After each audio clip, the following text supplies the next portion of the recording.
Melawan Myanmar, Laos wajib menang. Saudara Ketua Umum PSSI Erick Thohir mengabarkan timnas Garuda bakal mendapat tambahan amunisi pemain baru. Coach John sudah berhasil sampai hari ini mentransformasi. Crazy that we actually think it's 23 times.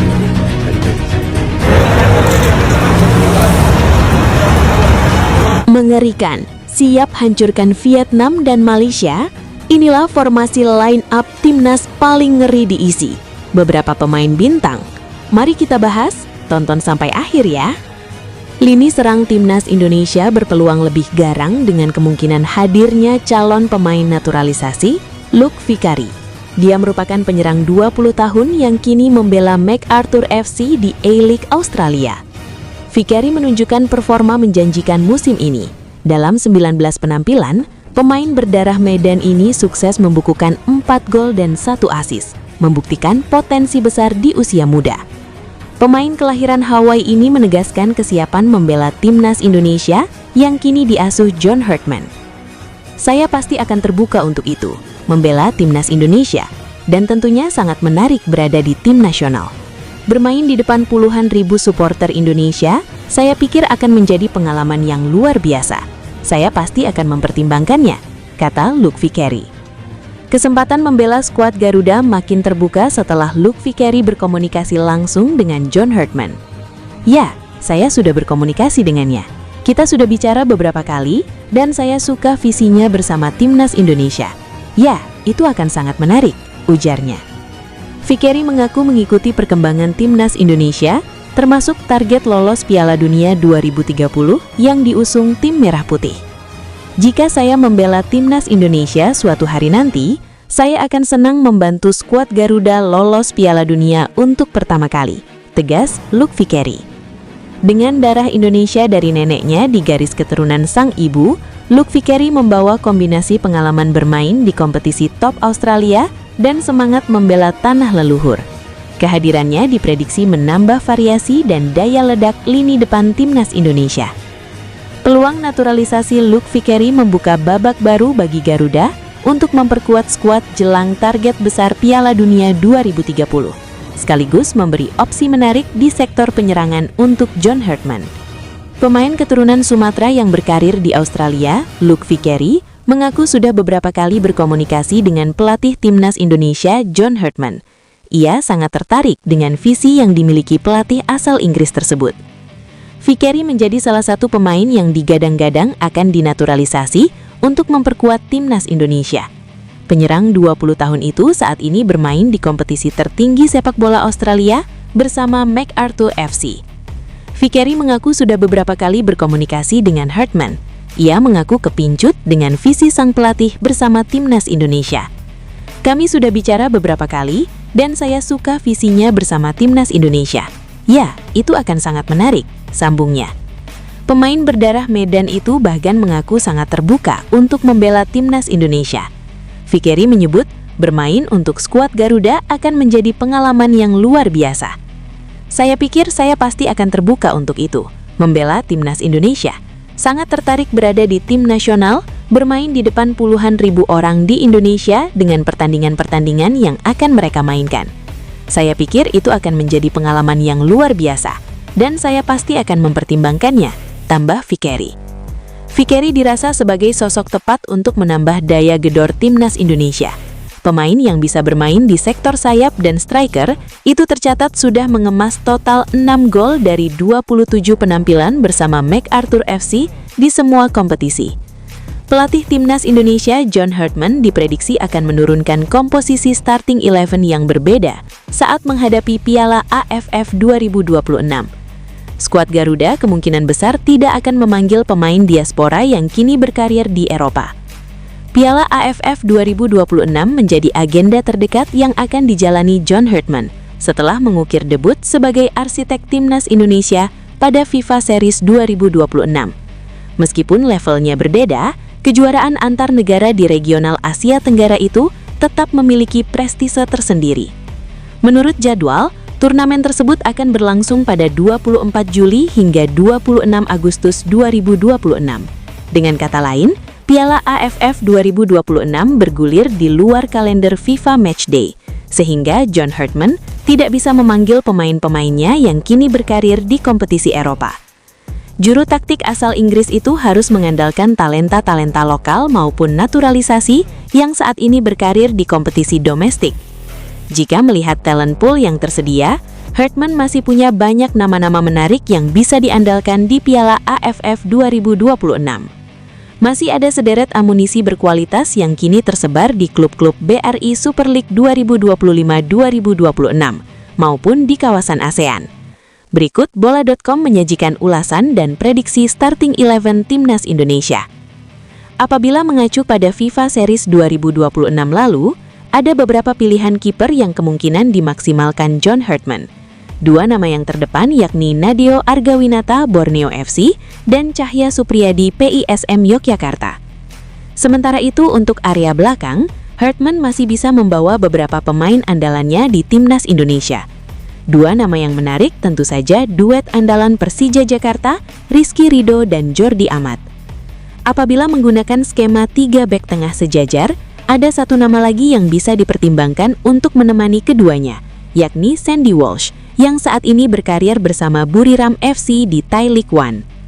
Memasuki area tengah, Hartman masih bisa mempertahankan dua pemain andalannya di FIFA Series 2026.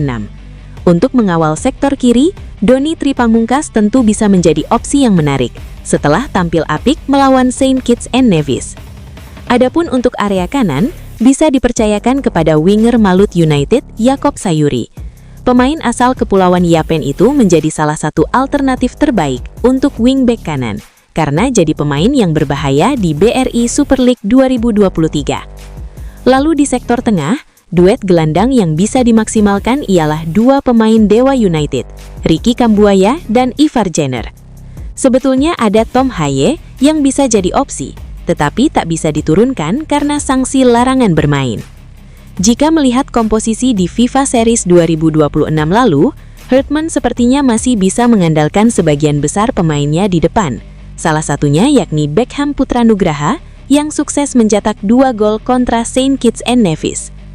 Lalu untuk posisi penyerang tengah, salah satu opsi menarik tentu saja Ramadan Sananta. Hanya saja striker yang saat ini berkarir di Liga Super Malaysia itu masih butuh kepercayaan diri untuk membuktikan ketajamannya. Opsi menarik dari kompetisi domestik kali ini datang dari Persik Kediri. Ezra Walian, pemain yang terhitung subur dalam mencetak assist, layak mendapatkan kesempatan dari Hartman untuk comeback bersama Timnas Indonesia. Prediksi starting 11 Timnas Indonesia. Timnas Indonesia 3-4-3, Nadeo Argawinata, Rizky Ridho, Jordi Amat, Sandy Walsh, Doni Tripamungkas, Ricky Kambuaya, Ivar Jenner, Yaakob Sayuri, Beckham Putranugraha, Ramadan Sananta, Ezra Walian. Pelatih John Hartman. Timnas Indonesia dipastikan akan menempati pot 4 dalam drawing Piala Asia 2027. Posisi ini biasanya dihuni oleh tim dengan peringkat FIFA lebih rendah, termasuk Indonesia yang saat ini berada di peringkat 122 dunia. Meskipun berada di pot terbawah, kehadiran skuad Garuda justru menjadi perhatian tersendiri bagi tim-tim lain, khususnya yang berada di pot 2 dan pot 3. Dalam beberapa tahun terakhir, Indonesia menunjukkan perkembangan signifikan dan kerap menyulitkan bahkan mengalahkan tim dengan peringkat lebih tinggi. Beberapa negara seperti Saudi Arabia, Bahrain, dan China pernah merasakan kekalahan dari Indonesia dalam laga resmi. Ini menjadi bukti bahwa Indonesia kini bukan lagi tim pelengkap, melainkan lawan yang patut diperhitungkan di level Asia. Format pembagian grup, Indonesia yang berada di pot 4 dipastikan akan tergabung bersama masing-masing satu tim dari pot 1, pot 2, dan pot 3. Situasi ini membuat persaingan di fase grup diprediksi berlangsung ketat. Bagi tim-tim dari tier menengah Asia seperti Vietnam, Thailand, China, Bahrain, hingga Uni Emirat Arab, menghadapi Indonesia di fase grup bukanlah skenario yang diharapkan. Pasalnya, performa Indonesia yang terus meningkat dinilai dapat menghambat langkah mereka untuk lolos ke babak 16 besar Piala Asia 2027. Di bawah arahan pelatih John Hartman, Timnas Indonesia menunjukkan peningkatan dari segi organisasi permainan, kedisiplinan, serta mental bertanding. Bahkan dalam ajang FIFA Series 2026, Indonesia mampu memberikan perlawanan sengit hingga membuat tim Eropa seperti Bulgaria bermain lebih defensif sepanjang pertandingan. Meskipun berada di pot 4, posisi ini justru memberikan keuntungan tersendiri bagi Indonesia. Dengan status sebagai tim non-unggulan, tekanan lebih besar justru berada di pihak lawan, sementara Indonesia memiliki peluang untuk tampil lepas dan menciptakan kejutan. Dengan tren performa yang terus meningkat, Timnas Indonesia dinilai memiliki peluang untuk bersaing dan membuka kans lolos ke babak 16 besar Piala Asia 2027. Kamboja ingin tampil lebih ganas di Piala AFF 2026. Mereka memanggil 9 pemain naturalisasi baru untuk memperkuat skuad, menegaskan ambisi menjadi pesaing serius di Asia Tenggara. Para naturalisasi ini berasal dari berbagai negara dan membawa pengalaman di liga-liga berbeda, mulai dari Afrika, Jepang, hingga Eropa. Mereka siap menambah kualitas Kamboja di semua lini, dari pertahanan hingga lini depan. Di sektor pertahanan, Kamboja dipercayakan Mohamed Faiz dari Visakah FC, Hikaru Mizuno dari TV Army, Takaki Ose dari Biji Patum, dan Anderson Zokbe dari Naga World yang akan menambah kedalaman lini belakang tim. Performa menjanjikan Timnas Indonesia di FIFA Series 2026 menjadi modal penting untuk menatap agenda berikutnya. Namun, pekerjaan rumah masih menanti, terutama dalam menjaga konsistensi performa di berbagai ajang yang sudah di depan mata. Dalam waktu dekat, skuad Garuda akan menghadapi 3 turnamen penting yang menuntut kesiapan maksimal, mulai dari FIFA Matchday pada Juni, lalu Piala AFF pada Juli, hingga ASEAN Cup yang dijadwalkan berlangsung September hingga Oktober. Menghadapi jadwal pada tersebut, PSSI berencana menggelar pemusatan latihan pada Mei. Tim pelatih yang dipimpin John Hartman masih terus memantau perkembangan pemain, baik yang berkiprah di kompetisi domestik maupun luar negeri. Meski menunjukkan perkembangan positif, satu sektor yang masih menjadi sorotan adalah lini depan. Minimnya variasi serangan membuat Timnas Indonesia dinilai perlu tambahan amunisi baru. Sejauh ini, lini serang Timnas Indonesia masih sangat bergantung pada sosok Ole Romeni. Penyerang tersebut menjadi tumpuan utama dalam membongkar pertahanan lawan. Namun, opsi lain belum mampu memberikan kontribusi optimal. Ramadan Sananta misalnya, masih dinilai belum cukup konsisten untuk menjadi tandem sepadan. Situasi ini membuat lini depan Garuda terlihat kurang tajam, terutama saat menghadapi tim dengan pertahanan solid. Menyadari kondisi tersebut, PSSI mulai mengambil langkah strategis. Federasi berencana menambah 2 hingga 3 striker baru melalui jalur naturalisasi. Langkah ini diharapkan bisa memberikan variasi serangan, sekaligus meningkatkan daya gedor tim. Fokus utama pun diarahkan kepada pemain-pemain yang berkarir di Eropa dan kompetisi luar negeri lainnya. Salah satu nama yang mencuat adalah Luke Vickery. Berusia 20 tahun, Luke Vickery saat ini bermain untuk MacArthur FC di A-League Australia. Pemain kelahiran Hawaii, Amerika Serikat yang memiliki darah Medan, Sumatera Utara itu tampil cukup impresif musim ini. Ia mencatatkan 4 gol dan 1 assist dari 19 penampilan. Dengan tinggi badan mencapai 189 cm, Vickery menawarkan keunggulan fisik yang mumpuni. Tidak hanya berperan sebagai striker murni, ia juga fleksibel untuk dimainkan di posisi sayap, baik kiri maupun kanan. Kemampuan ini membuatnya dinilai cocok dengan kebutuhan Timnas Indonesia yang menginginkan penyerang serba bisa. Pengamat sepak bola nasional, Roni Pangamanan, menilai Vickery sebagai aset potensial bagi Timnas Indonesia. Luke Vickery ini punya talenta. Kalau dia sudah bermain di level senior, bermain di Australia, ini pemain yang bagus. Tidak mungkin 2 tahun kemudian dia bermain di liga kita kalau performanya terus seperti ini. Pokoknya bagus, ini aset luar biasa. Sinyal positif juga datang dari sang pemain. Luke Vickery mengaku tertarik untuk membela Merah Putih jika mendapat kesempatan. Tentunya akan sangat menarik jika bisa berada di Timnas Nasional, ungkapnya. Ia juga menyebut telah menjalin komunikasi dengan John Hartman dan menyukai visi yang dibawa pelatih tersebut. Kami sudah bicara beberapa kali, dan saya juga sudah mendengar visinya terhadap Timnas Indonesia, dan saya suka, katanya. Mantan palang pintu Timnas Indonesia, Aris Indarto, ikut angkat suara terkait krisis striker yang masih terus menjadi problem bagi tim Garuda hingga saat ini.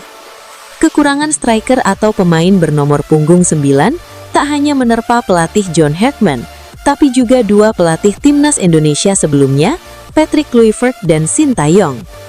Minim striker yang mumpuni membuat Timnas Indonesia masih terus bertumpu kepada Ole Romeni, termasuk ketika skuad Garuda mengarungi FIFA Series 2026 kemarin. Mengingat agenda tahun ini terbilang padat, PSSI harus segera menuntaskan persoalan krisis striker. Ada dua kemungkinan yang akan ditempuh PSSI.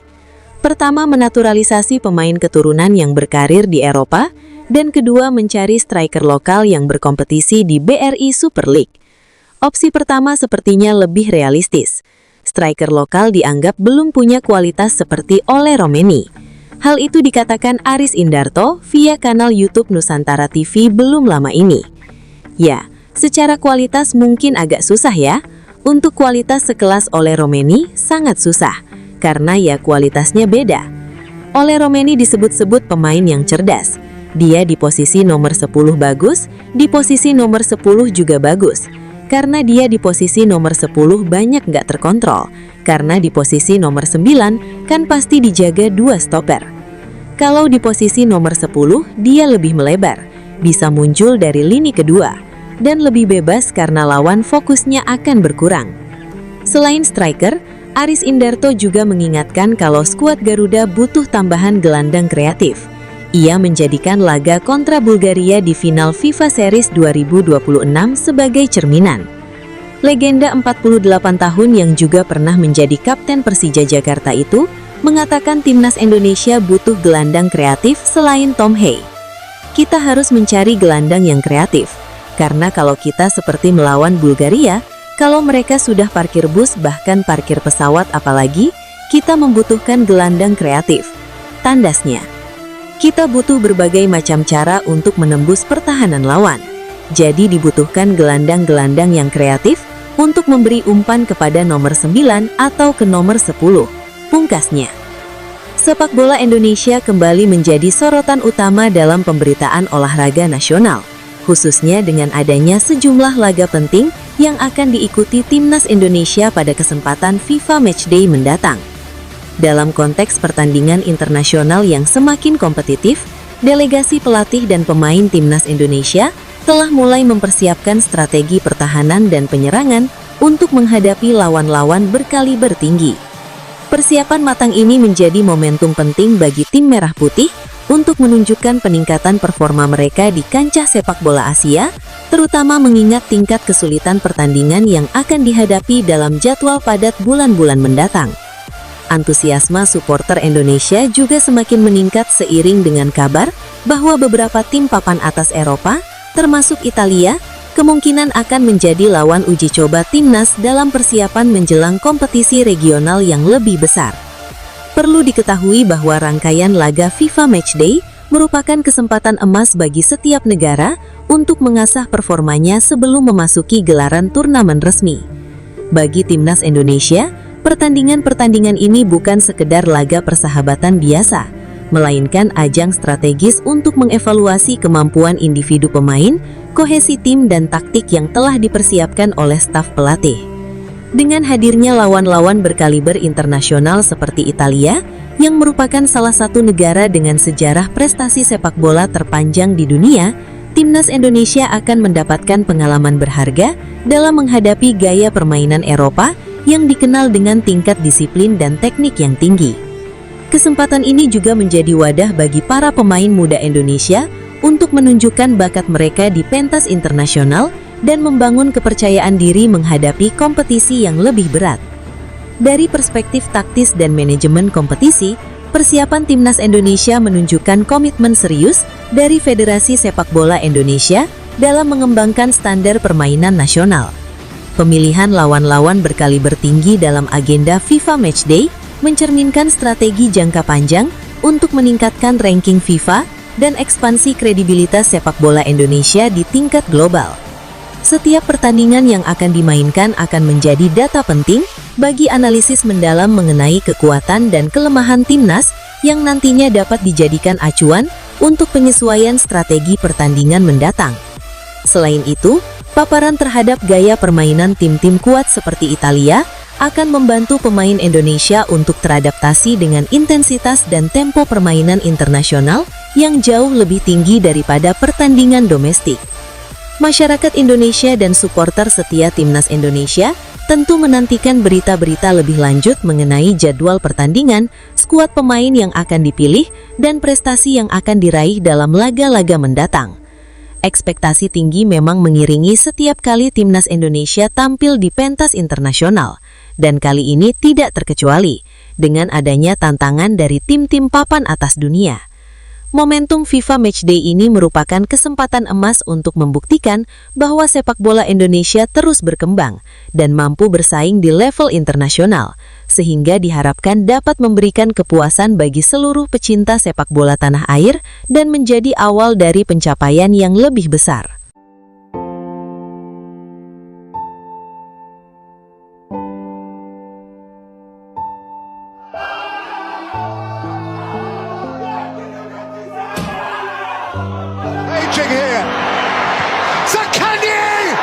Status sebagai raksasa sepak bola dunia tak lagi menjadi jaminan Italia untuk tampil di panggung tertinggi. Oggi è importante per la candidata ai mondiali. Ci teniamo questa. Status sebagai raksasa sepak bola dunia tak lagi menjadi jaminan Italia untuk tampil di panggung tertinggi. Dalam kurun waktu kurang dari 1 dekade, Glazuri justru mencatatkan kegagalan beruntun yang sulit diterima. Absen dari Piala Dunia dalam beberapa edisi terakhir. Kegagalan ini tidak bisa lagi dilihat sebagai anomali semata. Tersingkir dari Swedia pada 2018 hingga kekalahan mengejutkan dari Makedonia Utara pada 2022 dan 2026 dari Bosnia menunjukkan pola yang berulang. Italia bukan hanya kalah, tetapi kehilangan kendali di momen krusial. Sepak bola Italia tidak hanya mengalami penurunan performa di lapangan, tetapi juga kehilangan arah dalam pengembangannya. Sistem yang dulu menjadi kekuatan utama, kini terlihat tertinggal dibanding negara lain yang lebih adaptif terhadap perubahan. Di sisi lain, tantangan untuk bangkit juga tidak ringan. Italia dihadapkan pada pilihan besar, mempertahankan sistem lama atau melakukan reformasi menyeluruh di berbagai sektor. Perubahan tersebut mencakup pembinaan pemain muda, peningkatan kualitas kompetisi domestik seperti Serie A, hingga stabilitas manajemen tim nasional. Tanpa langkah konkret, sulit bagi Italia untuk kembali ke level tertinggi. Kegagalan yang terjadi bukan sekadar hasil pertandingan, melainkan cermin dari masalah yang lebih dalam. Padahal, hanya beberapa tahun lalu, Italia sempat berada di puncak setelah menjuarai UEFA Euro 2020. Namun keberhasilan tersebut tidak mampu dijaga dan justru diikuti dengan penurunan performa. Secara teori, keberhasilan menjadi juara Eropa seharusnya menjadi fondasi kuat untuk membangun tim jangka panjang. Namun yang terjadi pada Italia justru sebaliknya. Setelah menjuarai Euro 2020, Italia tidak mampu mempertahankan performa. Intensitas permainan menurun, sementara konsistensi hasil mulai goyah. Alih-alih berkembang, tim justru mengalami stagnasi. Kondisi ini menunjukkan bahwa keberhasilan tersebut tidak diikuti dengan perencanaan jangka panjang. Italia gagal mengkonversi momentum menjadi sistem yang berkelanjutan. Salah satu masalah paling nyata adalah absennya striker yang benar-benar produktif. Italia tidak lagi memiliki sosok penyerang yang mampu menjadi pembeda di laga penting. Dalam beberapa pertandingan krusial, Italia kerap mendominasi permainan, tetapi gagal mengkonversi peluang menjadi gol. Hal ini menjadi masalah klasik yang terus berulang. Tanpa striker tajam, dominasi permainan menjadi tidak berarti. Italia kehilangan efektivitas di lini depan, terutama saat menghadapi tim dengan pertahanan rapat. Masalah lain yang tidak kalah penting adalah minimnya kesempatan bermain bagi pemain lokal di level klub. Kompetisi domestik Serie A dalam beberapa tahun terakhir lebih banyak diisi pemain asing. Hal ini membuat talenta muda Italia kesulitan mendapatkan pengalaman bermain di level tertinggi. Dampaknya sangat jelas. Ketika dipanggil ke tim nasional, banyak pemain belum memiliki pengalaman cukup untuk menghadapi tekanan besar. Italia dinilai terlalu lama bertumpu pada pemain senior yang sudah memasuki fase akhir karir.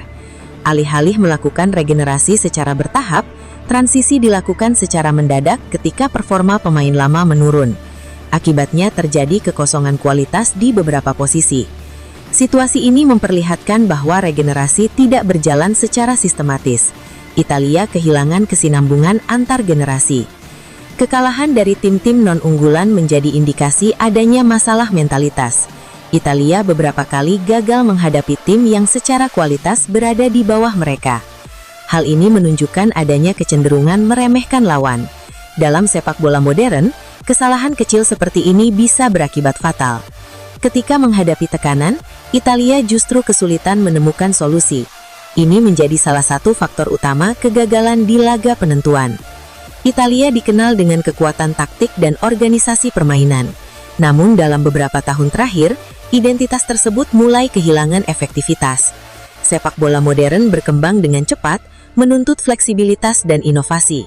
Sementara itu, Italia dinilai terlalu lama bertahan pada pendekatan lama. Akibatnya mereka kesulitan bersaing dengan tim yang lebih dinamis. Permainan Italia terlihat mudah ditebak dan kurang variatif. Masalah struktural juga menjadi faktor penting. Pergantian pelatih yang cukup sering menunjukkan tidak adanya arah yang jelas dalam pembangunan tim.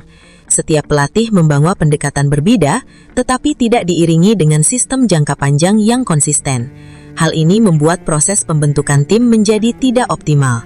Selain itu, kebijakan federasi dalam pengembangan pemain muda dan infrastruktur juga dinilai belum maksimal. Dibanding negara lain, Italia terlihat tertinggal dalam melakukan reformasi. Gagal lolos ke Piala Dunia 2026, muncul penilaian bahwa penyebab kegagalan Glazuri tersebut adalah karena skuad mereka saat ini hanya diperkuat oleh pemain anak mama. Italia dipastikan gagal ke Piala Dunia 2026 setelah takluk dari Bosnia dan Herzegovina. Dalam pertandingan yang digelar di Stadion Bilino Polje, Zenica tengah pekan ini, laga Italia versus Bosnia berakhir imbang 1-1 hingga babak tambahan 120 menit. Saat adu tendakan penalti, tercatat hanya satu eksekutor Italia yang sukses menjalankan tugasnya, yakni Sandro Tonali. Sementara itu, Bosnia sukses menceploskan bola sebanyak 4 kali. Seorang pesohor asal Italia, Aldo Zilli, turut mengomentari kegagalan tim asuhan Gennaro Gattuso tersebut. Ia menilai bahwa para pemain yang ada di La Nacional saat ini merupakan pemain-pemain manja. Dia adalah sosok yang luar biasa, dia sangat bersemangat, cara dia melatih mencerminkan bagaimana ia bermain dulu. Sayangnya kami tidak yakin dia akan mampu membawa Italia maju untuk memenangkan sesuatu. Karena menurut saya gaya sepak bola yang ingin dia terapkan tidak cocok dengan tim yang dia miliki saat ini. Sepak bola Italia sedang mengalami salah satu masa tergelapnya setelah tim nasional gagal lolos ke Piala Dunia 2026 menyusul kekalahan mereka dari Bosnia dan Herzegovina melalui adu penalti 1-1, 4-1, sehingga Italia absen dari Piala Dunia untuk 3 kali berturut-turut setelah edisi 2018 dan 2022. Kekalahan tersebut memicu krisis di dalam Federasi Sepak Bola Italia, di mana Ketua Federasi Gabriele Gravina mengumumkan pengunduran dirinya, diikuti oleh Direktur Jenderal Gianluigi Buffon, dan kemudian Gattuso sendiri. Pemilihan presiden baru federasi dijadwalkan pada 22 Juni mendatang, sebagai langkah awal untuk menunjuk pelatih baru dan memulai fase rekonstruksi menyeluruh. Federasi Sepak Bola Italia menghadapi tantangan besar, terutama mengatasi ketidakseimbangan struktural yang menghambat perkembangan olahraga ini, serta persiapan untuk menjadi tuan rumah UEFA Euro 2032 bersama Turki. Presiden Federasi Sepak Bola Eropa Alexander Severin telah memberikan peringatan tegas, menegaskan bahwa turnamen tersebut tidak akan diselenggarakan di Italia kecuali infrastrukturnya selesai tepat waktu. Surat kabar Italia La Repubblica mengungkap detail menarik menjelang pertandingan play-off melawan Bosnia dan Herzegovina, di mana sejumlah pemain tim nasional menanyakan insentif finansial yang dijanjikan jika lolos, yang diperkirakan sebesar 300.000 euro untuk dibagikan kepada 28 pemain. Hal ini memicu ketidakpuasan staf teknis dan mendorong pelatih Gennaro Gattuso untuk intervensi dengan alasan yang tidak tepat menjelang pertandingan krusial. Dengan kegagalan ini, sepak bola Italia memasuki fase kritis yang membutuhkan reformasi mendalam untuk mengembalikan posisi historis dan prestise Azzurri yang hilang di panggung dunia. Jagat media sosial baru-baru ini dihebohkan dengan kabar mengenai laga uji coba internasional yang mempertemukan timnas Indonesia melawan raksasa Eropa, timnas Italia. Kabar ini menyebutkan bahwa kedua tim yang sama-sama gagal melaju ke putaran final Piala Dunia 2026 tersebut akan bertanding dalam sebuah turnamen bertajuk Trofeo Cup. Informasi ini pertama kali mencuat melalui unggahan akun Instagram @midnight.football_. Dalam postingan yang menyertakan poster resmi tersebut, disebutkan bahwa pertandingan akan digelar pada periode Juni-Juli 2026 mendatang. Narasi yang dibangun pun cukup menyentuh sisi emosional penggemar, mengingat kedua negara sama-sama merasakan kepahitan gagal lolos ke turnamen paling bergengsi di dunia tersebut. Bahkan, unggahan tersebut menggunakan istilah trofeo trauma sebagai bentuk sindiran atas nasib serupa yang dialami oleh skuad Garuda dan Gli Azzurri. Namun, bagi para penggemar sepak bola tanah air yang sudah terlanjur antusias, tampaknya harus kembali menelan kekecewaan. Berdasarkan penelusuran, kabar mengenai laga Indonesia versus Italia tersebut dipastikan tidak benar atau hoax. Unggahan tersebut ternyata merupakan bagian dari tradisi April Mop atau April Fool's Day yang jatuh pada tanggal 1 April kemarin. Hingga saat ini, baik dari pihak PSSI atau Federasi Sepak Bola Indonesia maupun FIGC, Federasi Sepak Bola Italia, tidak pernah mengeluarkan pernyataan resmi terkait rencana laga uji coba di antara kedua negara tersebut. Nasib serupa di kualifikasi. Meski kabar pertandingannya hanyalah candaan, fakta bahwa kedua tim gagal ke Piala Dunia 2026 memang benar adanya. Italia harus mengubur mimpi mereka setelah disingkirkan oleh Bosnia-Herzegovina lewat drama adu penalti, sementara langkah timnas Indonesia juga terhenti di fase kualifikasi pada Oktober 2025 lalu. Masyarakat diharapkan untuk tetap teliti dan melakukan verifikasi terhadap setiap informasi yang beredar di media sosial, terutama saat memasuki bulan April, di mana banyak konten bersifat satire atau candaan yang seringkali disalahartikan sebagai berita sungguhan. Kegagalan timnas Italia melaju ke Piala Dunia 2026 meninggalkan cerita yang cukup pahit. Skuad Azzurri harus mengubur mimpi tampil di Amerika Utara setelah langkah mereka terhenti di final playoff Piala Dunia. Laga penentuan itu berakhir dramatis. Italia kalah adu penalti dari Bosnia dan Herzegovina.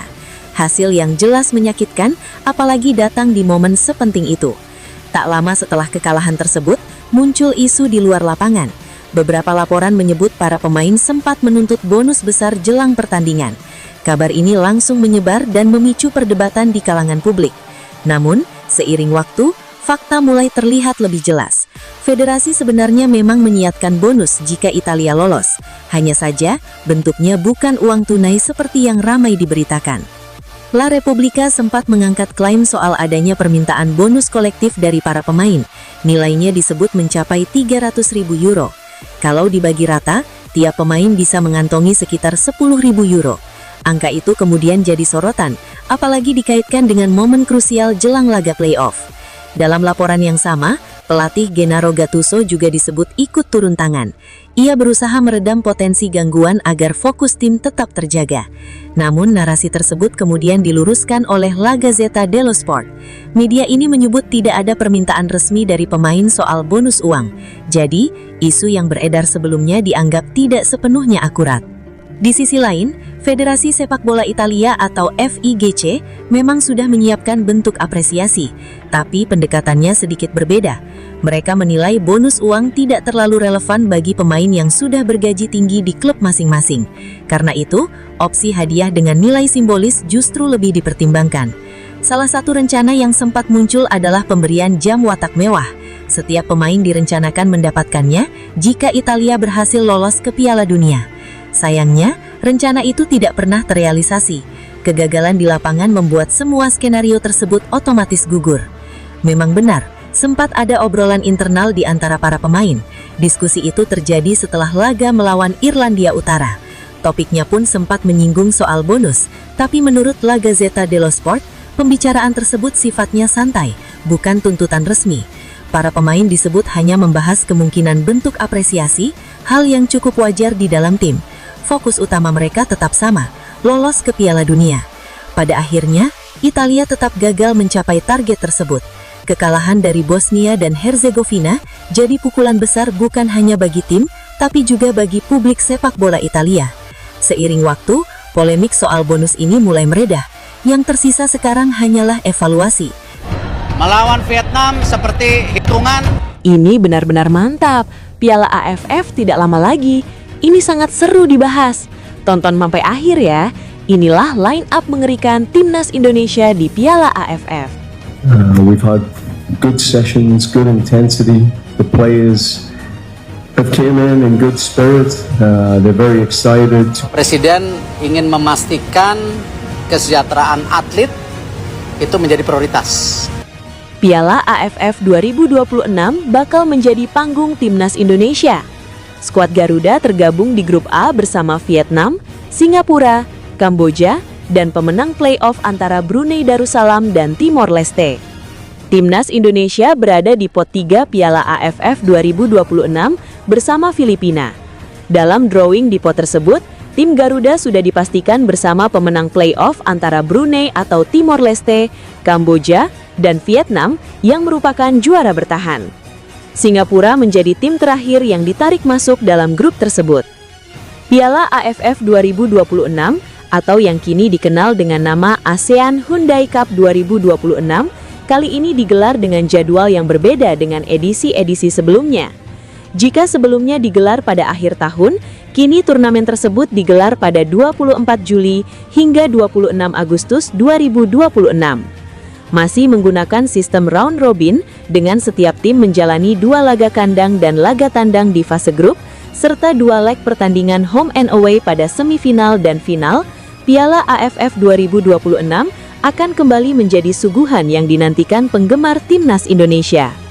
Grup A, Vietnam, Singapura, Timnas Indonesia, Kamboja, Brunei/Timor Leste.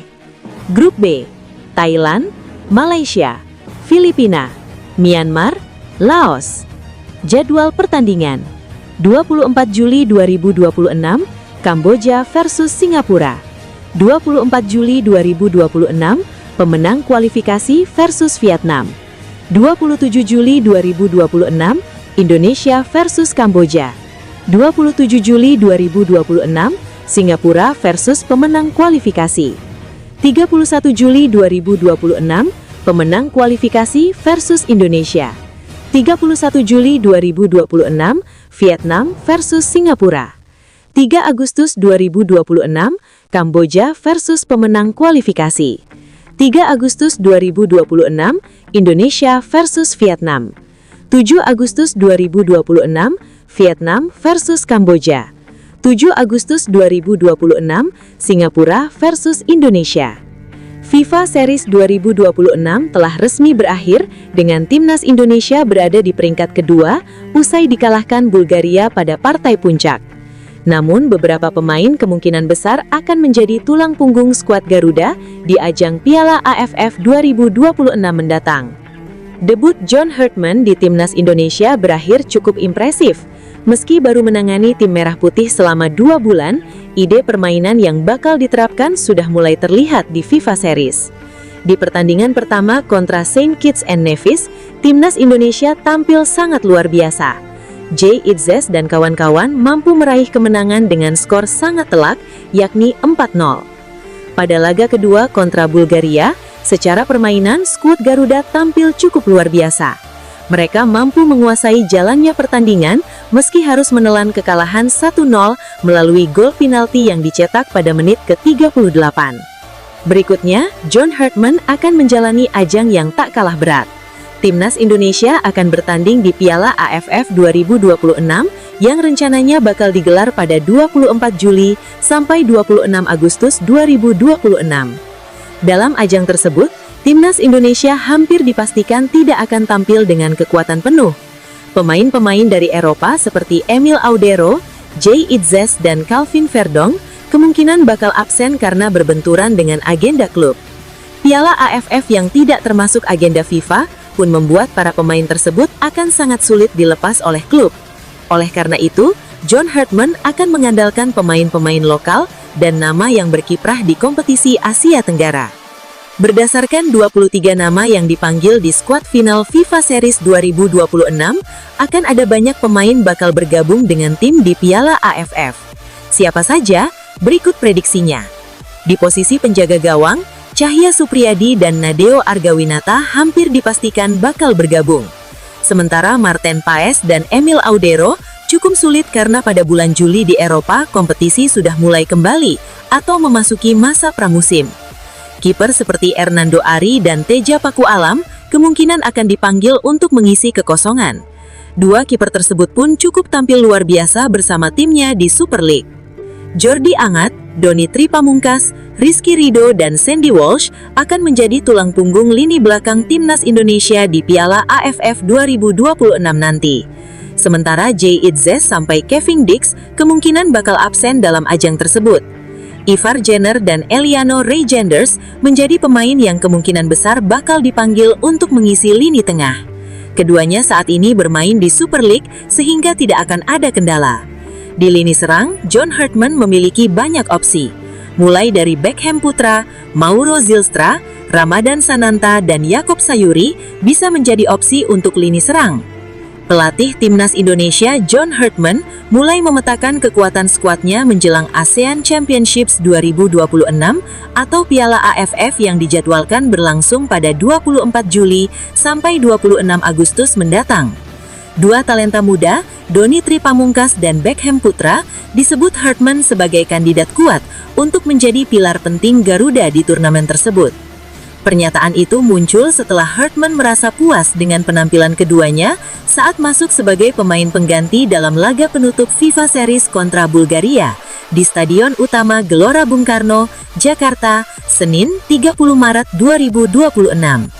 Meski tampil dari bangku pengganti, Doni dan Beckham dinilai mampu menghadirkan dimensi baru dalam permainan Indonesia.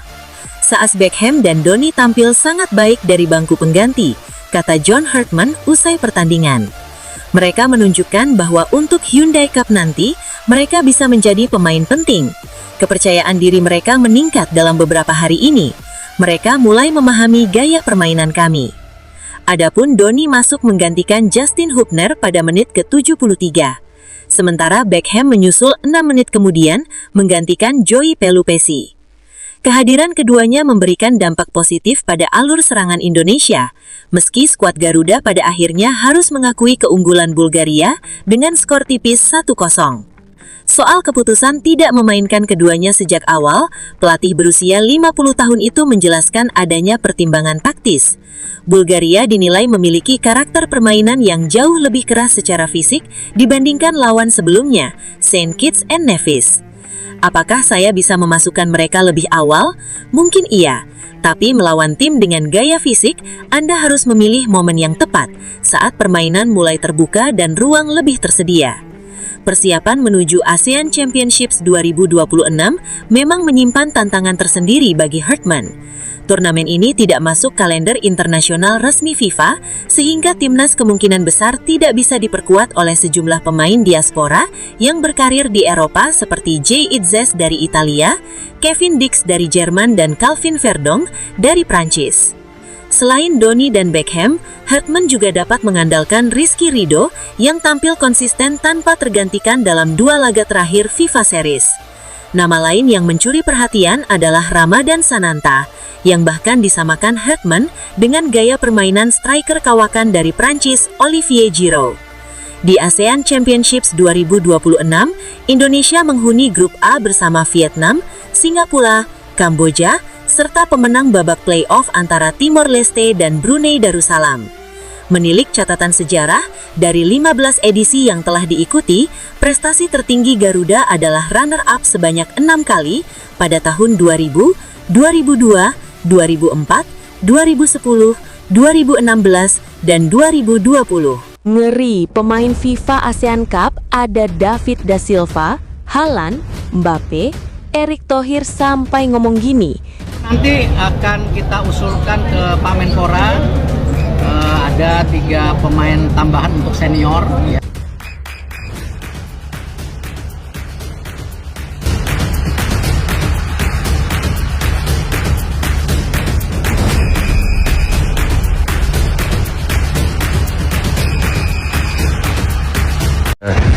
Really important 3 points, and yeah, what can I say? We have to go again.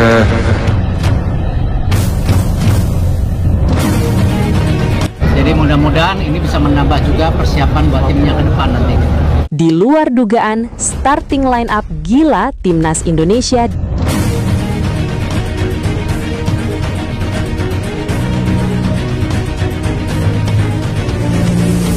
ini sangat menarik dibahas. Setelah FIFA Series, akan ada pertandingan FIFA ASEAN Cup. Kali ini naturalisasi gila-gilaan. Mari kita bahas. Tonton sampai akhir ya. FIFA resmi mengumumkan jadwal turnamen baru di Asia Tenggara, FIFA ASEAN Cup, yang akan digelar pada September hingga Oktober 2026. Informasi ini disampaikan melalui surat elektronik FIFA pada Jumat 23 Maret 2026 dini hari WIB. Turnamen tersebut diperkirakan berlangsung mengikuti kalender FIFA Matchday pada 21 September hingga 6 Oktober 2026, di mana setiap negara dapat memainkan maksimal 4 pertandingan. Kabar ini menjadi angin segar bagi Timnas Indonesia karena bisa tampil dengan kekuatan penuh, termasuk memanggil pemain yang berkarir di luar negeri, khususnya di Eropa. Sebelumnya, FIFA ASEAN Cup telah diperkenalkan oleh Presiden FIFA, Gianni Infantino, dalam KTT ASEAN ke-47 di Kuala Lumpur pada Oktober 2025. Peluncuran itu ditandai dengan penandatanganan kerjasama antara FIFA dan ASEAN. Infantino menyebut turnamen ini sebagai langkah penting untuk memperkuat sepak bola Asia Tenggara, sekaligus memberi peluang bagi pemain-pemain terbaik ASEAN untuk tampil di panggung internasional.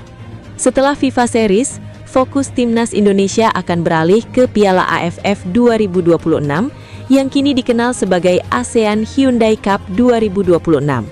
Turnamen bergengsi ini akan berlangsung dari 24 Juli hingga 26 Agustus 2026.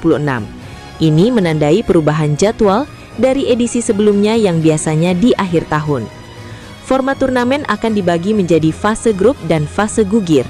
Fase grup akan digelar pada 24 Juli hingga 8 Agustus 2026 dengan format round robin 1 pertemuan di beberapa stadion di Asia Tenggara.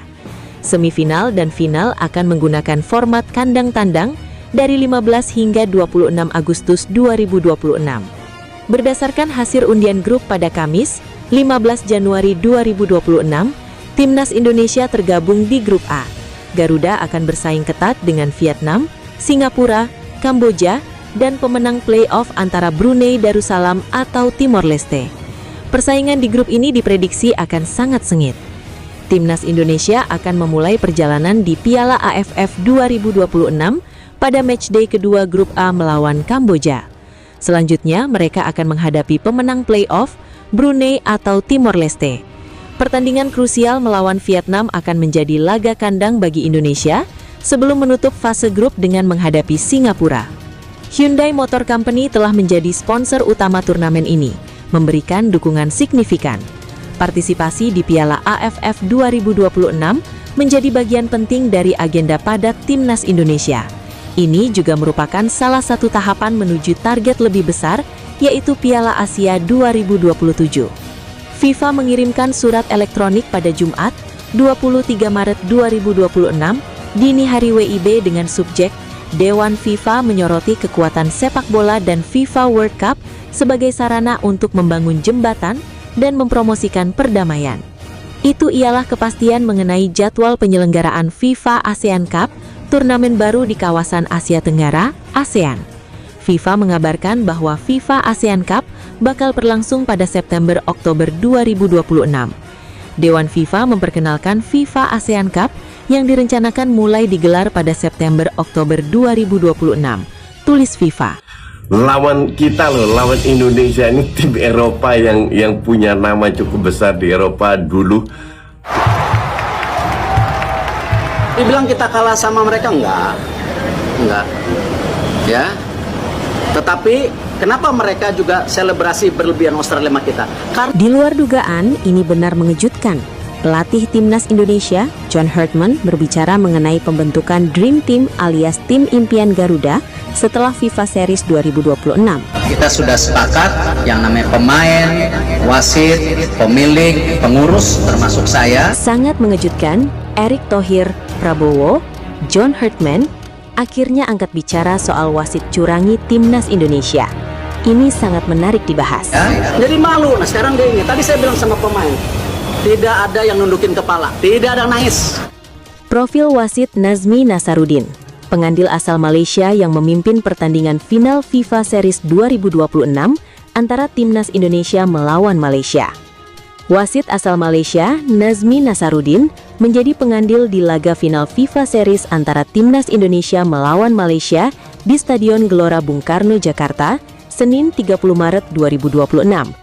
Nazmi Nasaruddin bertindak sebagai wasit utama, didampingi oleh jajaran wasit Malaysia lainnya. Sebut saja 2 asisten wasit, Muaziz Zainal Abidin dan Farhan bin Abdul Aziz. Nazmi Nasaruddin mengambil keputusan kontroversial dengan menggratiskan pelanggaran bagi Bulgaria pada Kevin Dix. Tak cukup sampai di situ, Kevin Dix pun dinilai menjadi alasan Bulgaria mendapatkan hadiah gratis penalti. Bahkan penalti yang dieksekusi oleh Marin Petkov ini membuat Timnas Indonesia tertinggal 0-1 di babak pertama. Walau demikian, Nazmi Nasaruddin mengambil keputusan tepat ketika Justin Hubner melakukan pelanggaran. Dia memberikan kartu kuning pada pemain Fortuna Sittard tersebut. Nazmi Nasaruddin memiliki lisensi wasit FIFA sejak 2016 lalu. Wasit berusia 36 tahun ini memang sudah tak asing dengan sepak bola Indonesia. Dia sempat diperbantukan untuk beberapa liga di Asia Tenggara, termasuk tampil di Super League.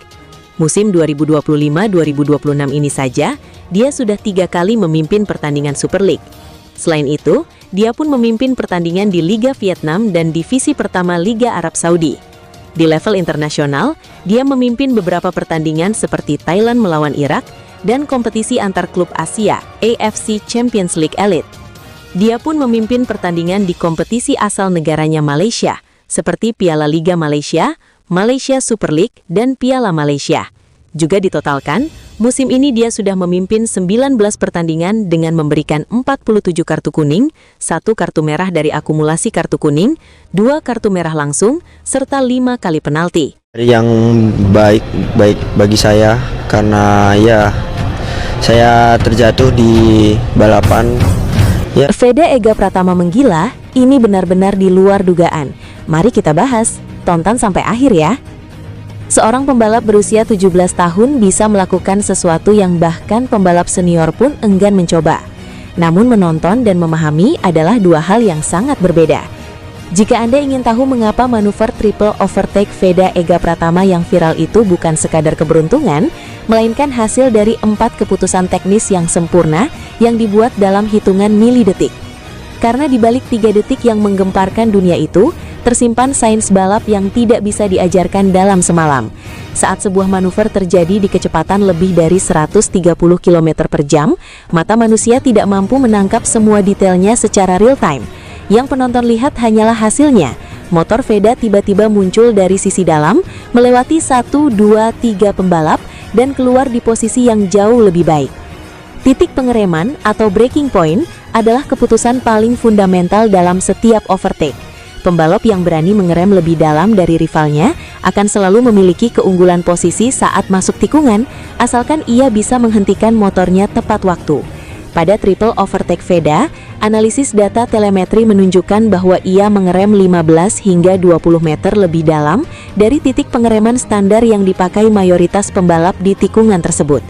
Angka itu terdengar kecil, tapi di kecepatan 140 plus km per jam, 15 meter adalah selisih antara overtake yang mulus dan kecelakaan yang brutal. Melakukan ini sekali adalah berani, melakukannya 3 kali berturut-turut adalah sesuatu yang berbeda sama sekali. Mengapa sebagian besar pembalap tidak melakukannya?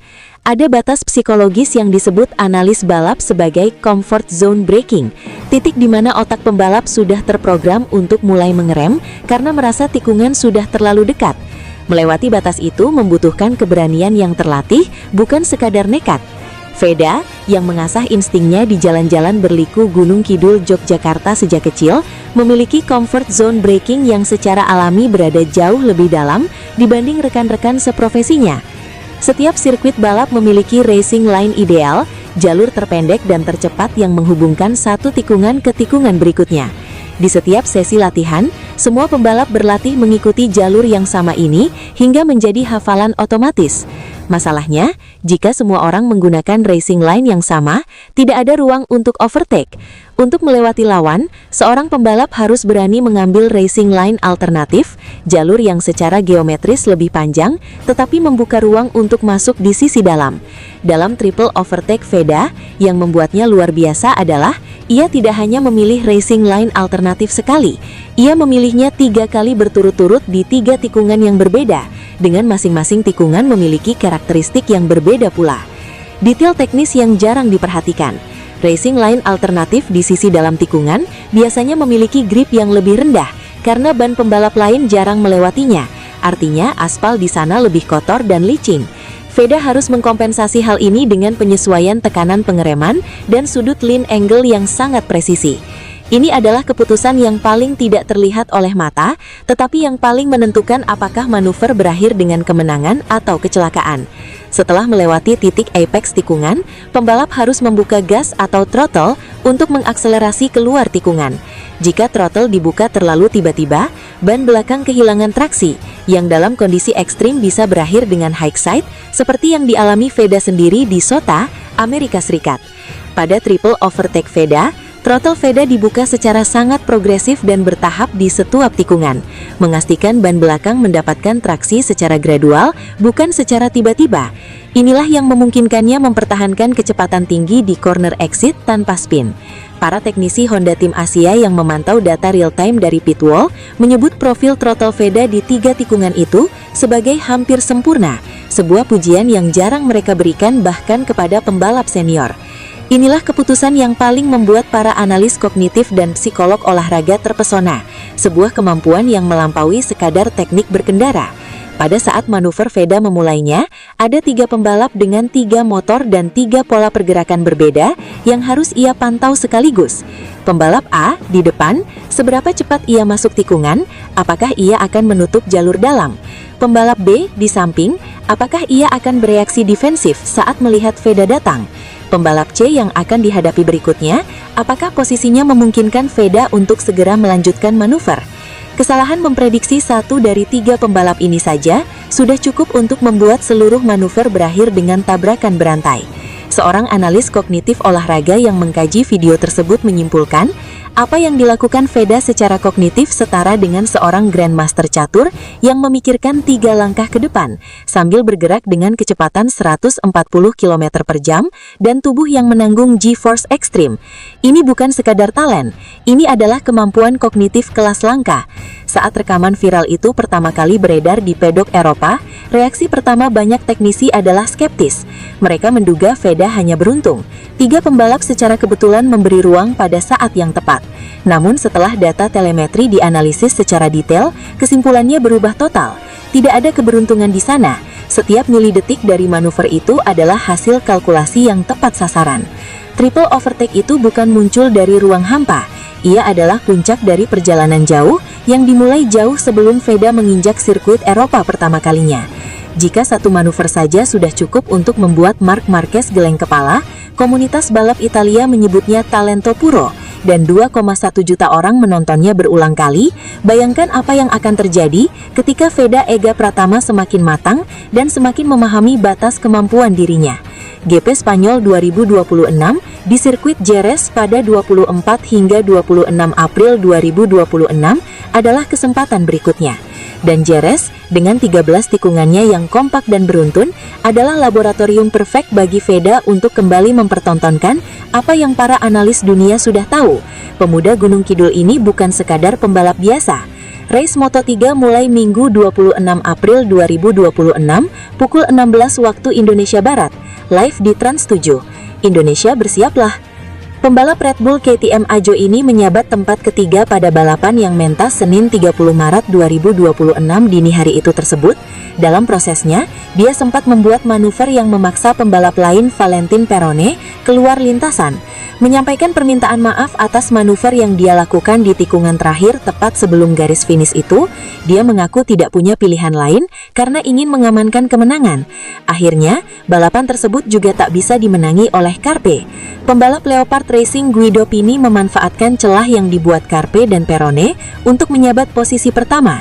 Di sisi lain, posisi kedua diamankan oleh murid Marc Marquez, Maximo Quiles. Karena kami melakukan peningkatan dari beberapa aspek, kami bahkan bisa menemukan apa yang sempat hilang di seri Brasil. Aku senang dengan apa yang kami lakukan sepanjang pekan, kecuali pada momen tikungan terakhir itu. Aku senang dengan apa yang kami lakukan sepanjang pekan, kecuali pada momen tikungan terakhir itu. Kalau tidak, mungkin aku akan terus-terusan kepikiran.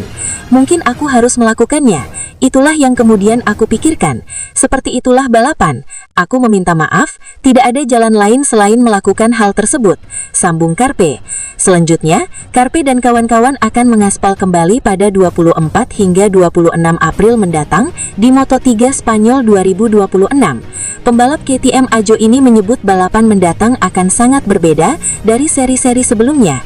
Di Eropa, kita akan seperti menjalani kejuaraan yang baru, benar bukan? Ungkap Carpe. Situasi di sana akan sangat berbeda. Permulaan musim selalu menyulitkan dan sangat sibuk karena kita semua ingin memetik hasil yang baik.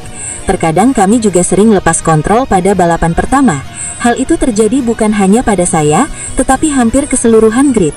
Podium dramatis berhasil didapatkan Alvaro Carpe dalam balapan terakhir yang dia ikuti dalam seri Moto3 Amerika 2026 di Circuit of Americas, Texas, Amerika Serikat. Juara Red Bull Rookie Cup 2024 itu tampil kuat untuk mendapatkan status sebagai pole sitter atau start dari urutan terdepan saat kualifikasi. Catatan waktu lap terbaik 2 menit 12.107 detik cukup membawa Carpe berada di urutan pertama untuk mengawali seri 3 ini dengan jalan yang lebih mudah. Dengan catatan itu, ia unggul 0,706 detik atas pembalap Indonesia Veda Ega Pratama yang start dari urutan keempat sebelum menyudahi aksinya karena crash. Sepanjang lomba, Carpe menunjukkan konsistensinya. Meskipun sempat disalip beberapa rival, tetapi dia tidak pernah keluar dari posisi 5 besar. Tiba di lap terakhir, 3 pembalap berhasil mengimbangi ritme Carpe, yaitu Maximo Quiles, Aspartim, Valentin Perone, dan Guido Pini Leopard Racing.